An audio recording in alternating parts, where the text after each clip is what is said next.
Welcome back to my channel English Grammar Teaching and Learning. Today we are going to study the question and answers of the second lesson of the second unit, A Phoenix Rises. ഇപ്പോൾ രണ്ടാമത്തെ യൂണിറ്റിലെ രണ്ടാമത്തെ പാഠമായ A phoenix rises എന്ന പാഠത്തിലെ ചോദ്യോത്തരമാണ് നമ്മൾ ഇന്ന് പഠിക്കാൻ പോകുന്നത്. First one, why do Bablu's neighbors and friends desert him? Why do Bablu's neighbors and friends desert him? എന്തുകൊണ്ടാണ് ബബ്ലുവിൻ്റെ നെയ്ബേഴ്സും അതുപോലെ തന്നെ സുഹൃത്തുക്കളും അദ്ദേഹത്തെ ഒറ്റപ്പെടുത്തിയത്? ഡെസേർട്ട് ഇവിടെ മീൻസ് മേക്ക് എലോൺ, അല്ലെങ്കിൽ ഒറ്റപ്പെട്ട എന്തുകൊണ്ടാണ്? ബബ്ലൂസ് friends and neighbors desert him because of his efforts to create low-cost sanitary pads. അദ്ദേഹത്തിൻ്റെ യഥാർത്ഥ പേരെന്താണ്? Arunachalam Muruganandam.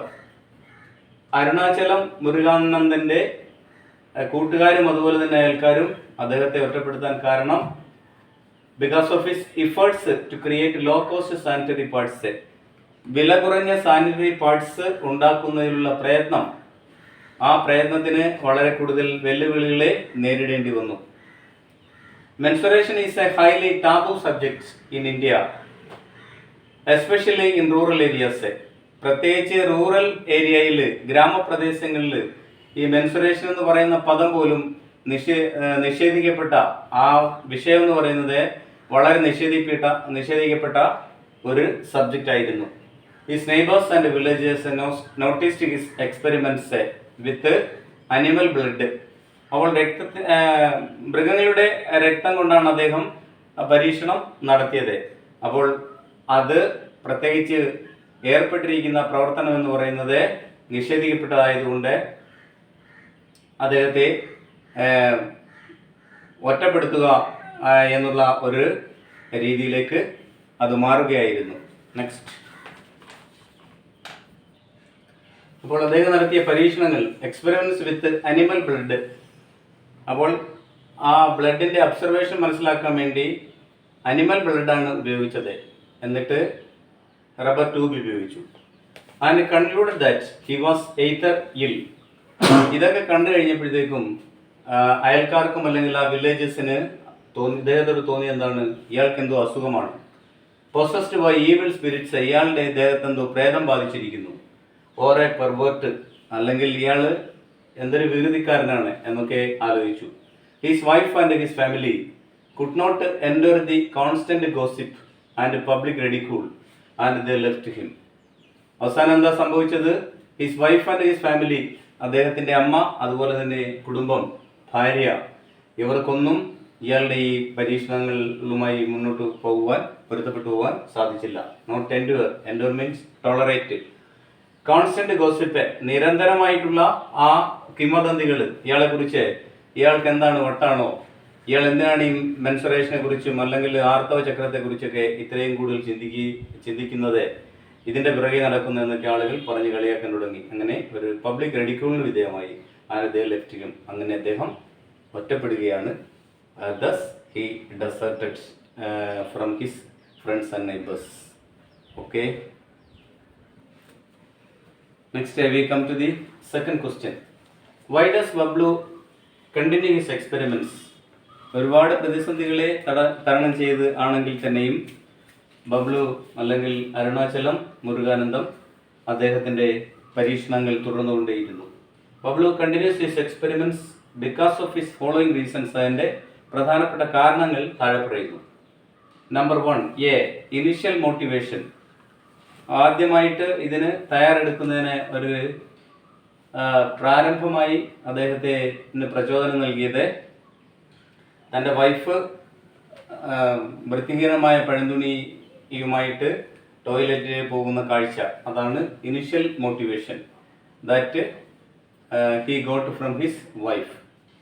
Second one, realisation of a large problem. അദ്ദേഹം അരുണാചലം മുരുകാനന്ദം എന്ത് ചിന്തിച്ചു? ഇത് ഒരു ഒരു വ്യക്തിയുടെ പ്രശ്നമല്ല, സമൂഹത്തിലെ സ്ത്രീകൾ ഇന്ന് അനുഭവിക്കുന്ന ഒരു major community, majority of the women facing such a problem like his wife, അദ്ദേഹത്തിൻ്റെ ഭാര്യ അനുഭവിക്കുന്ന അതേപോലെ തന്നെ വേദന, ഇതിന് വില കൂടുതലായതുകൊണ്ടാണല്ലോ ഇത് വാങ്ങിച്ചുപയോഗിക്കാത്തത് എന്ന ആ ഒരു സോഷ്യൽ കമ്മിറ്റ്മെൻ്റ് ആണ് അവിടെ സൂചിപ്പിക്കുന്നത്. Realisation of a large problem, ഇത് ഒരു സമൂഹത്തിൻ്റെ തന്നെ, സ്ത്രീ സമൂഹത്തിൻ്റെ തന്നെ പ്രശ്നമാണെന്ന് അദ്ദേഹം ഐഡൻറ്റിഫൈ ചെയ്തു. Then C, desire for social change, സമൂഹത്തിൽ മാറ്റം ഉണ്ടാകണമെന്ന് അദ്ദേഹം ആഗ്രഹിച്ചു. കാരണം അന്ന് നിലനിൽക്കുന്ന മെൻസുറേഷൻ എന്ന് പറയുന്ന ആർത്തവം എന്ന പദം പോലും ഉപയോഗിക്കുവാൻ വിസമ്മതിക്കുന്ന അല്ലെങ്കിൽ തയ്യാറാവാത്ത ഒരു കാലഘട്ടം, അതിനൊരു മാറ്റം ഉണ്ടാക്കണം. Then D, believe in his innovation, അദ്ദേഹത്തിൻ്റെ കണ്ടുപിടുത്തത്തിൽ അദ്ദേഹത്തിന് തന്നെ ആത്മവിശ്വാസം ഉള്ള ഒരാളായിരുന്നു. അത് പ്രൂവ് ചെയ്യാൻ അദ്ദേഹം ശ്രമിച്ചുകൊണ്ടിരുന്നു. എംപവറിങ് വിമൻ, പിന്നെ സ്ത്രീ ശാക്തീകരണത്തിന് വളരെ കൂടുതൽ പ്രാധാന്യം നൽകി. ഇതിനൊക്കെ ഉപരിയായിട്ട് പേഴ്സണൽ പർപ്പസ് ആൻഡ് ഹാപ്പിനെസ്, തൻ്റെ ഭാര്യയ്ക്ക് ഇത്തരത്തിൽ ചീപ്പായിട്ടുള്ള നാപ്കിൻ പാടുകൾ നൽകുമ്പോഴുണ്ടാകാവുന്ന ഒരു സന്തോഷം, അദ്ദേഹത്തിന് ലഭിക്കുന്ന ഒരു സംതൃപ്തി, പേഴ്സണൽ പർപ്പസ് ആൻഡ് ഹാപ്പിനെസ്, ഇതൊക്കെയായിരുന്നു പ്രധാനമായിട്ടുള്ള പോയിന്റ്സുകൾ. അപ്പോൾ why does Bablu continues his experiments? Bablu continues his experiments because of the following reasons.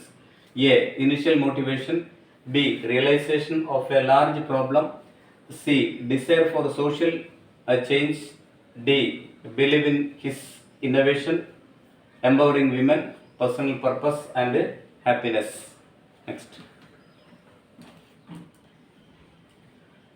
Thus the journey began when he discovered his wife Shanti was using unhygienic rags during menstruation. അപ്പോൾ അദ്ദേഹത്തിൻ്റെ initial motive എന്ന് പറയുന്നത് അദ്ദേഹത്തിൻ്റെ ഭാര്യ, the journey began when he discovered his wife Shanti was using unhygienic rags, ശുചിത്വമില്ലാത്ത ഈ പഴന്തുണി ഉപയോഗിക്കുന്നത് അദ്ദേഹത്തിൻ്റെ ശ്രദ്ധയിൽപ്പെട്ടപ്പോഴാണ്, അതും മെൻസുറേഷൻ പീരീഡിൽ അദ്ദേഹം ഇതിന് ഇനിഷ്യേറ്റീവ് എടുത്തത്. അതാണ് first initiative. Because of it is to expensive. എൻ്റെ റീസൺ എന്താണെന്ന് ചോദിച്ചാൽ, ഇതിന് സാനിറ്ററി നാപ്കിന് വളരെ വില കൂടുതലായിരുന്നു.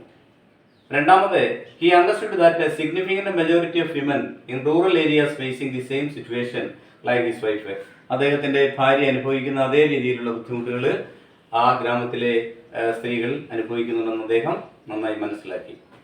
ഹി എയിംഡ് ടു ബ്രേക്ക്, മൂന്നാമത്തെ ആ ടാബു ഇല്ലാതാക്കുക. He aimed to break the taboo surrounding menstruation, മെൻസുറേഷനുമായി ബന്ധപ്പെട്ട ആ ഒരു ബുദ്ധിമുട്ട്, അല്ലെങ്കിൽ അത് ഒരു സമൂഹത്തിൽ നിഷേധിക്കപ്പെട്ട ഒരു വസ്തുതയാണ്, അതങ്ങനെ നിഷേധിക്കപ്പെട്ടാൽ പെടാൻ പാടില്ല, അത് ഒരു ആവശ്യമാണ് എന്ന് സ്ത്രീകൾക്ക് ബോധമുണ്ടാകണം, സമൂഹത്തിന് ബോധമുണ്ടാകണം. അതിനുവേണ്ടി അതിന് അവയർനെസ് കൊടുക്കുവാൻ. The taboo surrounding menstruation and empower women, അങ്ങനെ സ്ത്രീ ശാക്തീകരണം നടത്തണമെന്ന് അദ്ദേഹം തീരുമാനിച്ചു. Then he believed in his ability to create an effective product, നല്ല ഒരു ഇഫക്റ്റീവ് പ്രോഡക്റ്റ് ഉണ്ടാക്കുവാൻ തനിക്ക് കഴിയുമെന്ന ആത്മവിശ്വാസം, ആ ഒപ്റ്റിമിസമാണ് മറ്റൊരു കാരണം. ഇനി അദ്ദേഹത്തിൻ്റെ വാക്കുകളിൽ നമ്മൾ ചിന്തിക്കുമ്പോൾ, in his own words, I see a problem in society, ഞാനൊരു പ്രശ്നം സമൂഹത്തിൽ കാണുന്നു. I address it with my knowledge, എൻ്റെ അറിവ് ഉപയോഗിച്ച് അതിനെ ഞാൻ അഡ്രസ് ചെയ്യുന്നു. I make a solution and I convert it into a small model, എന്നിട്ട് ഞാൻ അതിന് ഒരു പരിഹാരം ഉണ്ടാക്കുന്നു. എൻ്റെ ആ ചിന്തയെ ഞാൻ ഒരു ചെറിയ മോഡലായിട്ട് അവതരിപ്പിക്കുന്നു. അദ്ദേഹത്തിൻ്റെ വാക്കിൽ തന്നെ ഇങ്ങനെയാണ് അദ്ദേഹം പറയുന്നത്, I see a problem in society, ഞാൻ ഒരു പ്രശ്നത്തെ, സമൂഹത്തിലെ ഒരു പ്രശ്നം കാണുന്നു. I address it with my knowledge, എൻ്റെ അറിവിൻ്റെ പരിധിക്കുള്ളിൽ നിന്നുകൊണ്ട് അതിനെ അഡ്രസ് ചെയ്യുന്നു. ഐ മേക്ക് എ സൊല്യൂഷൻ, ഞാനൊരു പരിഹാരം അതിന് നൽകുന്നു. And I convert it into a small model, ആ പരിഹാരം ഞാനൊരു മോഡലായി അവതരിപ്പിക്കുന്നു. Then third question, what according to Muruganantham the purpose of education, വിദ്യാഭ്യാസത്തിൻ്റെ ലക്ഷ്യം എന്താണ് അദ്ദേഹത്തിൻ്റെ അഭിപ്രായത്തിൽ? According to Muruganantham, don't use your education as a cakewalk for survival, become a solution provider. അപ്പോൾ അദ്ദേഹത്തിന്റെ അഭിപ്രായത്തിൽ അദ്ദേഹം പറയുന്നത് don't use your education as a cake walk for survival. നമ്മളൊക്കെ വിദ്യാഭ്യാസം നേടിയാൽ ഒരു ജോലി എങ്ങനെങ്കിലും സമ്പാദിക്കുക, സ്വന്തം ജീവിതം കരുപിടിപ്പിക്കുക, അതിനപ്പുറത്തോട്ട് യാതൊന്നുമില്ല. Don't use your education as a, അതാണ് cake walk, as an easy way for survival, അതിജീവനത്തിന്റെ ഒരു മാർഗമായി മാത്രം കാണരുത്. ബിക്കം എ സൊല്യൂഷൻ പ്രൊവൈഡർ, നമ്മളെല്ലായ്പ്പോഴും ഒരു പരിഹാരം നിർദ്ദേശിക്കുന്ന, പരിഹാരം നൽകുന്ന ഒരാളായി പ്രവർത്തിക്കണം എന്നാണ് അദ്ദേഹം പറയുന്നത്. അപ്പൊ അതിന്റെ അർത്ഥം എന്താണ്? This implies that education should equip individuals to identify problems. അതായത് വിദ്യാഭ്യാസം ഒരാളെ കഴിവുള്ളവനാക്കി മാറ്റുന്നു. To identify problems and create innovative solutions, പുതിയ ഇന്നോവേറ്റീവ് നവീനമായിട്ടുള്ള ചില പരിഹാര മാർഗങ്ങൾ നിർദ്ദേശിക്കുവാൻ വിദ്യാസമ്പന്നനായ ഒരാൾക്ക് കഴിയുന്നു, അല്ലെങ്കിൽ എഡ്യൂക്കേഷൻ സിദ്ധിച്ച ഒരാൾക്ക് കഴിയുന്നു. This implies that education should equip individuals to identify problems and create innovative solutions rather than merely seeking personal gain. അപ്പോൾ യഥാർത്ഥത്തിൽ വിദ്യാഭ്യാസം കൊണ്ട് അതായിരിക്കണം, മറ്റുള്ളവർക്ക് ഉപകാരപ്രദമായ രീതിയിൽ പ്രവർത്തിക്കാൻ കഴിയണം. rather than merely seeking personal gain, വ്യക്തി നേട്ടം അല്ല അതിനകത്ത് കാണേണ്ടത്. ഇതൊക്കെയാണ് നമ്മൾ യഥാർത്ഥത്തിൽ ബബ്ലു അല്ലെങ്കിൽ അരുണാചലം മുരുകാനന്ദനിലൂടെയും അതുപോലെ തന്നെ നേരത്തെ നമ്മൾ കണ്ട ശ്രീകാന്ത് ബോലയിലൂടെയൊക്കെ കാണുന്നത്. They are not waiting for opportunity, they created opportunities and also providing opportunities to others. മറ്റുള്ളവർക്ക് അതിനുള്ള അവസരം ഒരുക്കി കൊടുക്കുക കൂടി ചെയ്യുകയാണ്, അല്ലാതെ സ്വന്തം താല്പര്യം മാത്രമല്ല അതിൽ നിലകൊള്ളുന്നത്. Then fourth question, why did Muruganandam began to think of designing machines? Muruganandam machines design ചെയ്യാൻ തീരുമാനിച്ചു ഈ നാപ്കിൻ പാഡ് ഉണ്ടാക്കുന്ന കാര്യത്തിൽ. അങ്ങനെ ചിന്തിക്കാനുള്ള പ്രേരണ എന്തായിരുന്നു? Muruganandam began to think of it because he realized that the raw materials are very cheap, but the price of the final product is very high. അതായത് ഇതിന്റെ മെറ്റീരിയൽസിന് വില കുറവാണ്, വളരെ ചീപ്പായി കിട്ടും. പക്ഷെ ഇത് ഉൽപ്പാദിപ്പിച്ച് പുറത്ത് വരുമ്പോൾ അല്ലെങ്കിൽ ഔട്ട്കം, അതിന്റെ ഫൈനൽ പ്രോഡക്റ്റിന്റെ വില വളരെ വലുതായി തീരുന്നു. അതിന്റെ കാരണം അത് ഉണ്ടാക്കാൻ ഉപയോഗിക്കുന്ന രീതിയാണ്. അത് മാറ്റുന്നതിന് വേണ്ടി ഇതെങ്ങനെ ചീപ്പായി ഉൽപ്പാദിപ്പിക്കാം ഈ ചീപ്പായിട്ടുള്ള മെറ്റീരിയൽ ഉപയോഗിച്ച്, ആ ഒരു ചിന്തയാണ് അദ്ദേഹത്തെ ഈ പുതിയ മെഷീനറിയെ കുറിച്ച് ചിന്തിക്കുവാൻ പ്രേരിപ്പിച്ചത്. നെക്സ്റ്റ്, അപ്പോൾ മെറ്റീരിയലിന്റെ വില വളരെ കുറവാണ്. Four parts were cheap but the final product was sold at exorbitant price. പക്ഷെ അതിന്റെ ഫൈനൽ പ്രോഡക്റ്റിന്റെ വില എന്താണ്? വളരെ ഹൈ ആണ്. Exorbitant means very high price. So he decided to create a low cost sanitary pad making machines. അതുകൊണ്ട് അദ്ദേഹം തീരുമാനിച്ചു വളരെ വില കുറഞ്ഞ സാനിറ്ററി പാഡ് മേക്കിംഗ് മെഷീൻസ് നിർമ്മിക്കണമെന്ന്. സോ ദാറ്റ് അങ്ങനെയാണെങ്കിൽ women in rural areas could access and affordable hygiene product. അങ്ങനെയാണെങ്കിൽ വളരെ ശുചിത്വമുള്ള നാപ്കിൻ പാഡ്സ് അവൈലബിൾ ആക്കാൻ സാധിക്കും അവർക്ക്. ഗ്രാമീണ പ്രദേശങ്ങൾ കുഡ് ആക്സസ് ആൻഡ് അഫോർഡബിൾ, വാങ്ങിക്കാവുന്ന വിലയുള്ളൂ, അതുപോലെ അവൈലബിലിറ്റിയും ഉണ്ട്. Next question, what idea of Muruganantham impress you most? Mention in it to.